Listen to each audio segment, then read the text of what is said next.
Today's the start of a big day. It's the day where I lock in my team, and Game Week 13 is one of them make or break weeks, and I don't know if I've got it right. I'm not doing what the cartel are doing. I'm not free hitting. I'm not triple captaining, and I don't even know anymore if I'm going to be if I'm even going to be captaining Haaland by the end of tonight. Timu Jesus is joining us later on for the late mail, so make sure you join in for that. There'll be a live show at 4 p.m.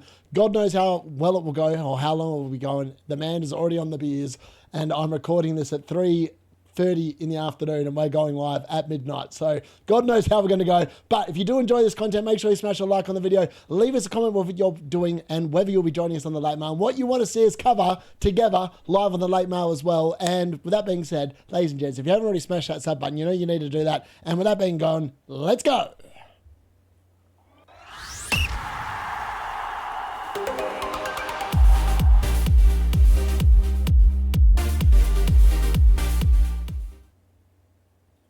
So just quickly to cover some other things, and I think that, I don't know if this is useful to people or not, but obviously when there is UCL action in that midweek, I am going to be covering it just to give you a little bit of an update of what we saw there and whether it's going to be relevant to Fantasy Premier League on the weekend. So last night, obviously I covered the UCL notes in my transfer tips, so if you want to see what that was all about, go and cover them. I will give it a little bit of an update on that later tonight as well. But the big news yesterday is that Crystal Palace lost away at Strasbourg, 2-1. They again looked fairly tired from what I can see of their thing. The good news is Mateta got an assist in this game, but he also came off again for Nketiah. Also, Richards was available. He started on the bench. He actually came on for Gahey from what I can work out. I didn't actually watch the game, but from what I can work out, he actually came on. So at least if you've got Richards and you're wondering if he's going to be fit for the weekend, he is going to be fit for the weekend. Sarr again did nothing, and I don't really know what to think about him. I have actively thought about transferring him out this week for a hit for even a -8, and at the moment I haven't done anything.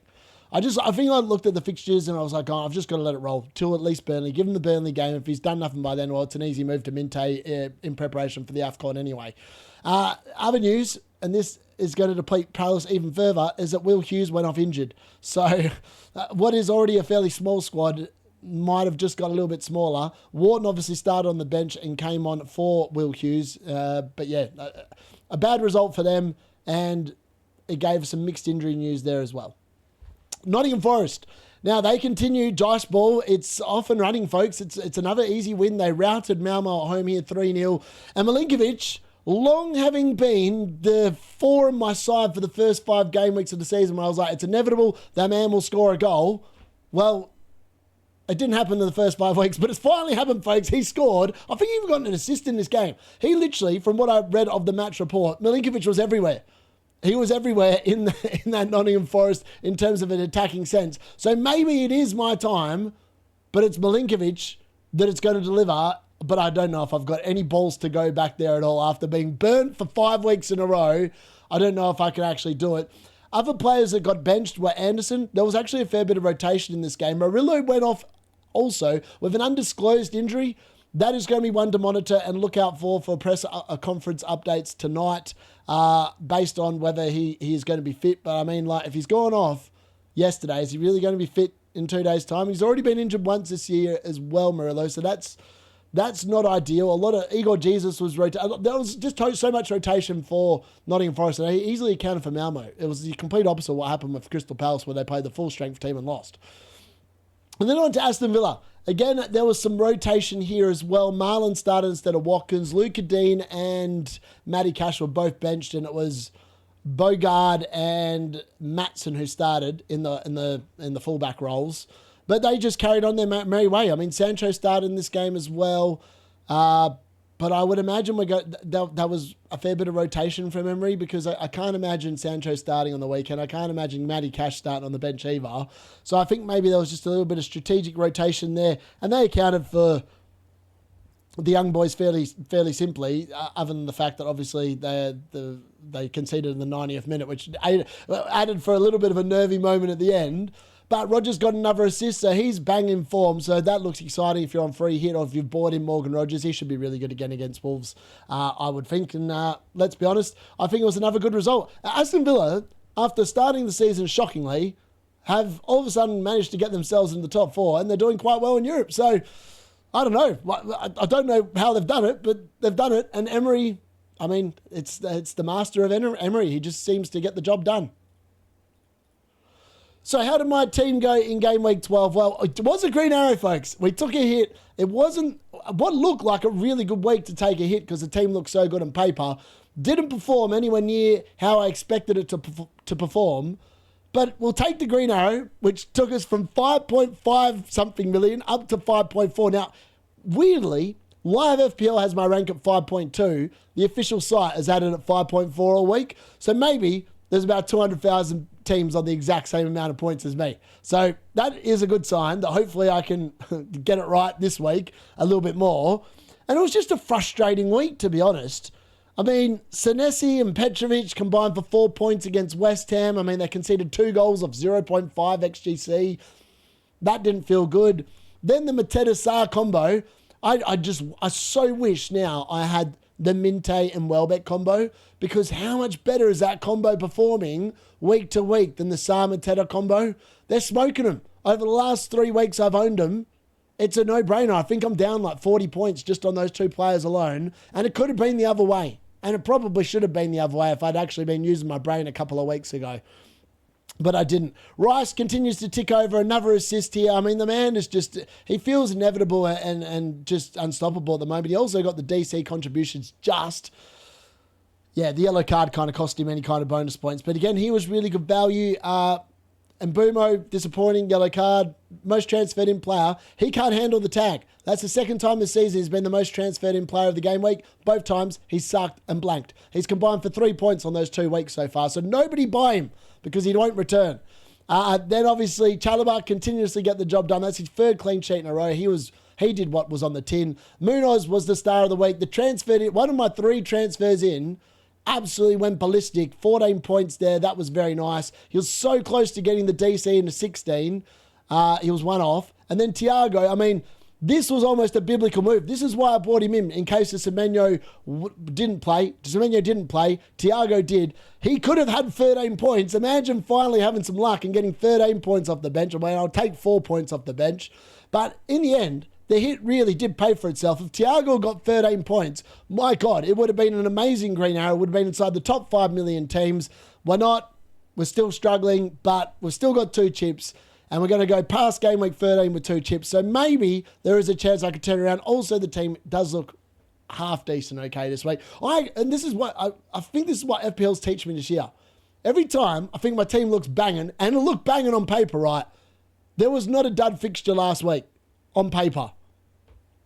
And it got 45 points. Well, -4. 41. And it looks so good on paper.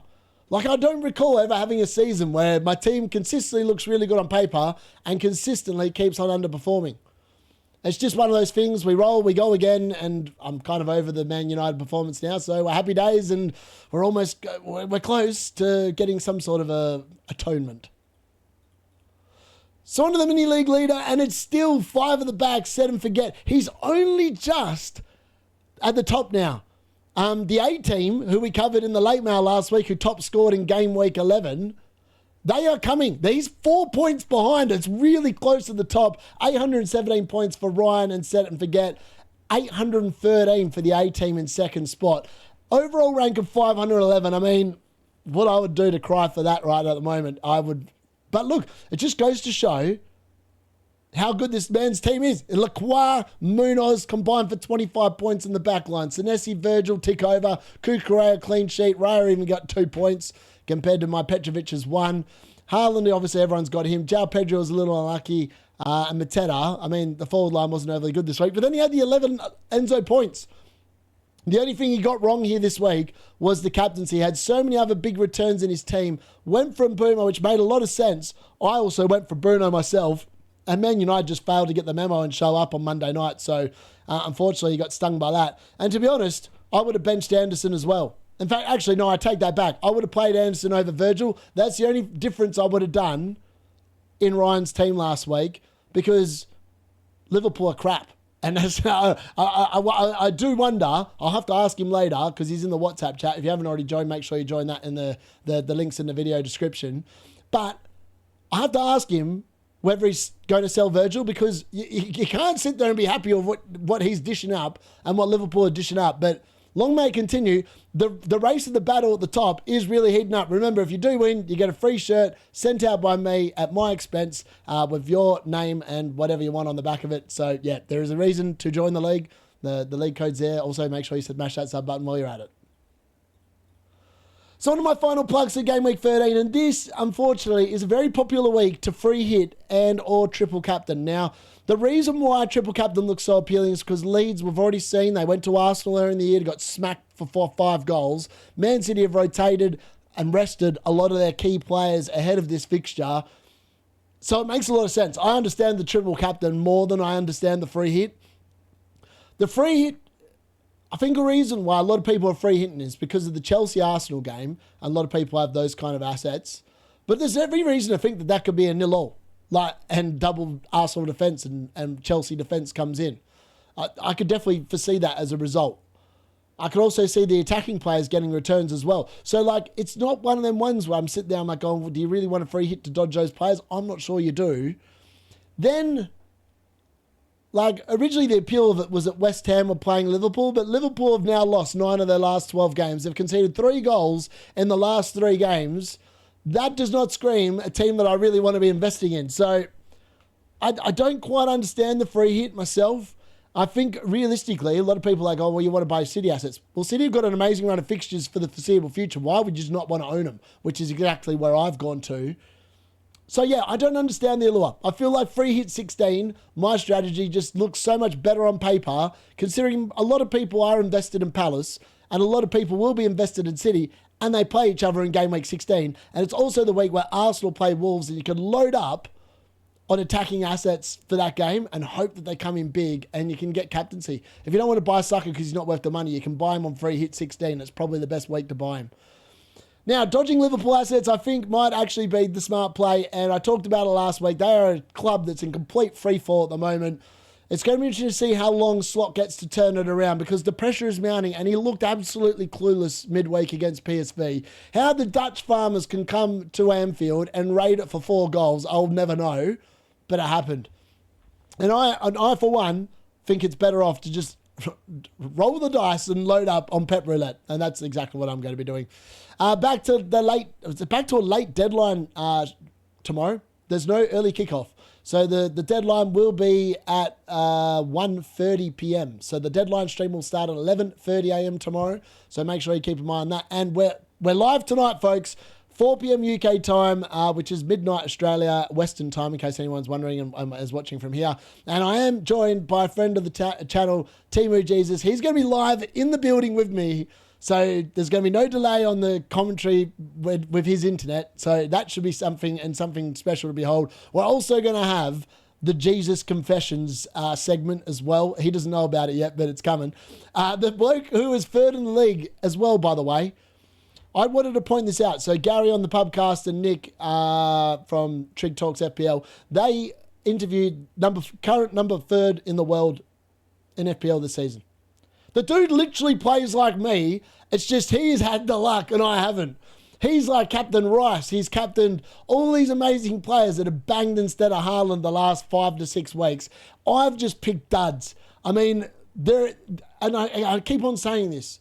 You don't win FPL by following review, Solio, any other kind of analytical thing. You don't win FPL by listening to content creators either, which is why I sit there and make my own decisions. And I never sit there and tell anyone to buy anyone. I just give my opinions on players, and I'll say, and quite often I'm wrong. I'm not even going to sit there and sugarcoat it. Quite often I am wrong. So the best thing you can do, have a bit of fun. Pick players that you think are actually going to bang, not players that someone tells you are good. For example, Phil Foden, there is no evidence to base up the fact that he's any good. I'm literally doing it off a hunch. That's what I did it off last year. That's what I'm doing it off again for the second time this season. I'm just hoping that the second time round goes a lot better than the first. But there's no evidence that it's going to go bang. It could easily flop again. I mean, he could easily captain him this week and he beats Haaland. These are the things. It's literally, at the end of the day, it's a game of chance. And it's like winning the lottery. If you win FPL, you've literally won the lotto, because it's almost impossible to do. It's almost impossible to do. So yeah, just keep that in mind. Don't sit there and think you have to captain Haaland this week either. Like, because there will be someone or people out there that captain someone that beats Haaland this week, and you'll be like, wow, I wish I had the bravery to do that. So sometimes it does pay off, and he is number 3 in the world because he's doing things like this. And you wouldn't do that if you just sit there and listen to content creators that just play generic like perma Haaland captain. You're not going to win FPL that way. Yes, you might win your work mini league, etc., etc. But if you really want to win it, which is the aim of me one day, I'm not winning it this year because there's no way I'm coming from this far back to win it. But that's my aim. One day is to win it. And I'm never going to win it by playing that way. So I'm always going to play it this way. And one season, I'll have a really good rank, like top 5K last year. Played the exact same way. This year, I'm 5 mil. It should get better, but in fact, I'm pretty confident we'll get better at some point. Like, you can't have this much unluck for an entire season. And again, expect the unexpected. Last week, I was like, on Saturday, I was like, we are on for a big score here. Haaland blank, Bruno captain to come. Sometimes this can happen in FPL Gameweek. You can have an amazing Saturday followed by an absolute crap Sunday and end up on a red. It can also go the other way around. You can have a really crap Saturday and be absolutely rescued on a Sunday. So don't give up hope, folks. It swings and roundabouts. It's the way it's always gone. West Ham, I reckon, will also continue to pile the pain on Arnie Slot and Liverpool fans. I hate to say it, Liverpool fans. I think you're in a world of pain, and I don't think that pain's going to end. I think West Ham are going to take full advantage this weekend, and they're going to make it 10-13. I don't know what the answer is for Liverpool, but they look like a team completely devoid of any kind of confidence. I don't know what's going on behind the scenes, but I don't know how they've become this bad this season. It makes no sense to me. There's no way that you lose your worst defender and your defence gets worse. I don't understand what's going on there. And then Palace and United, I reckon, are going to be an absolute goal fest because I reckon United are going to want to turn it around after that pathetic performance on Monday. They score goals, and I reckon Palace will respond because the last time Palace conceded goals, it was against Bournemouth, and that turned into an absolute classic. So hopefully there's more of the same and Man United come out on the top of it. That's the aim. So onto my transfers to Game Week 13, and I have locked in another hit. I know, hard to believe, my 4th hit of the season. This will be my 4th -4 of the season. FYI, I'm at 100% success rate for a green arrow taking hits this season. So, and last year I only had 1 red arrow the entire time I took a hit. So I'm doing it again. I'm backing in my judgment. Semenyo, he left the team when he was still 8 million, so I didn't lose any team value in him. And I moved him to Phil Foden, which is exciting, folks. It's exciting to have my boy back in. Yes, I'm excited. I mean, surely the pressure has been building up. He's known that I'm going to be bringing him back. Hopefully this is the week where the banging starts to happen and the goals just start going in left, right, and centre. And he just puts Haaland back in the shade. That is the ultimate aim. And I'm hoping he's read the script. Then we've obviously, and this one pained me because Chalobah has actually been super good for my team. I've got no issues of him as a player, and it gutted me. The only problem is that to move Senesi to O'Reilly meant that I would have to do a -8. And the players I really wanted to move were Sarr and Mateta. But I can't move Sarr and Mateta before Burnley away midweek. So that just seems stupid. So unfortunately, Chalobah has bit the dust here in order to facilitate the Man City player in. And originally I was going to go to Matheus Nunes, and some people are probably going to ask why I haven't. At the end of the day, there was 3 factors that came into it. 1, Aït-Nouri was absolute garbage midweek, and he's about to go away to AFCON, so I reckon O'Reilly's going to be more nailed. 2, O'Reilly was about to rise in price. 3, O'Reilly at 5 mil, which is what I bought him at. He rose literally 20 minutes after I brought him in. O'Reilly at 5 mil means that I've got 0.3 million left in the bank. Now, 0.3 million can go on one Senesi to upgrade him to Lacroix when I move Mateta and Sarr out of the team. That was the whole reason why I did it more than anything else, was to actually save some money. I actually really wanted to get Matheus Nunes, but I've gone for O'Reilly just to save that 0.2 and 0.3, sorry, and I hope it doesn't come back to bite me on the ass and Nunes outscores him over the next 6 weeks, because I'll be absolutely gutted if it does, because this was me literally just trying to be a cheapskate more than anything else. I actually think they're both just as good as each other. Ideally, you'd like to own them both, I think. So on to my team selection, and for Game Week 13, no mucking around, no hiding it behind our defenders, goalkeepers, midfielders and forwards. I've decided from now on, we're just chucking it out there and we're going to talk about it as is. So, what do I think of this team this week? Half of the team I really love, half of the team I absolutely despise. And I'm looking at the bench and I'm like, have I got this horribly wrong? Have I got it horribly wrong? I mean, if I had a bench boost still, this is arguably the week where I potentially should have played it, because Sunderland versus Bournemouth screams DC points for both Mukiele and Senesi, and Petrovic could even keep... I mean, that could easily be 0-0, right? That game could be 0-0. Like, Sunderland actually defend quite well at home. I know Bournemouth have been rubbish away from home, but Sunderland barely created anything last week against Fulham away, and they're not a team that creates lots and lots of XG. So I am concerned that the defence is actually going to score more points on the bench than on the field. But I'm backing in what I've picked on the field. So yeah, we are. Pope versus Petrovic is a very close run battle. Nightmare seems to think that there's a small chance Pope could get dropped on the week, and I don't really see it myself.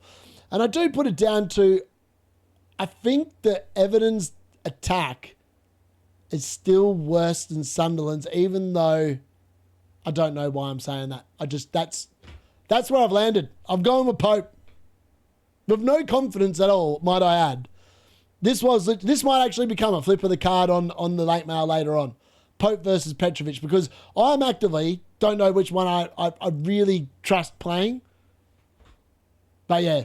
Then obviously the moves last week, the -4 last week makes a lot more sense this week, because now we've got Van den Berg, who's really good in the air, against a team that's no good in the air in Burnley, who have allowed the most headed goals this season, along there with West Ham. I think Man United might be up there as well.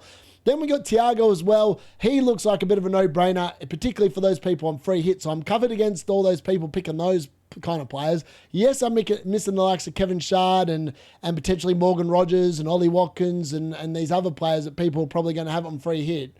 But then I've got Sam, Mateta, Bruno and Bumo and Munoz. Like 5 players that probably no one's going to have on free hit. And as I talked about before, I actually think this game could be quite high scoring.